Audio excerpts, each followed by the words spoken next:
എങ്ങനെയെങ്കിലും റസൂൽ തങ്ങളെ ഒന്ന് തോപ്പിക്കണം എന്ന് കരുതിയിട്ട് ഒരു ജൂതന്റെ അപ്പാർക്കാൻ വരുന്നു. റസൂൽ എഴുന്നേൽക്കുന്നതിന്റെ മുമ്പേ അദ്ദേഹം റസൂൽ തങ്ങളുടെ വീട് വിസർജിച്ച് ആകെ തേച്ച് മലിനമാക്കി രക്ഷപ്പെടുന്നു. എങ്ങനെയെങ്കിലും ഒന്ന് തോൽപ്പിക്കാൻ വേണ്ടിയിട്ട്. കഴിഞ്ഞ് നബി എഴുന്നേറ്റ് വരുമ്പോണ്ടാകുന്ന ആ ഒരു പ്രത്യേകമായ മാനക്കേടും ആ ഒരു ജാളിയൊക്കെ കണ്ടെന്ന് ആസ്വദിക്കാൻ വേണ്ടി ഇയാൾ പാത്തും പതുങ്ങിയും മെല്ലെ വന്ന് അവിടെ ഒരു സ്ഥലത്ത് ഒളിച്ചിരിക്കുന്നു.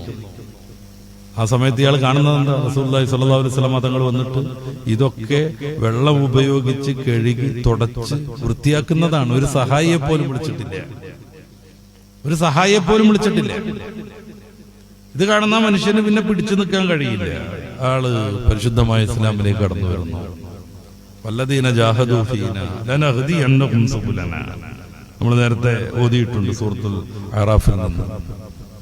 അള്ളാഹുവിന്റെ മാർഗത്തിൽ സേവനം ചെയ്യുന്നവർക്ക് അള്ളാഹു വലിയ സൗകര്യങ്ങൾ ചെയ്യും.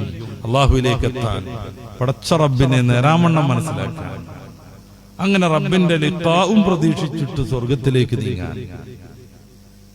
ഇത് നേടിയെടുത്തവരാണ് മഹാന്മാർ.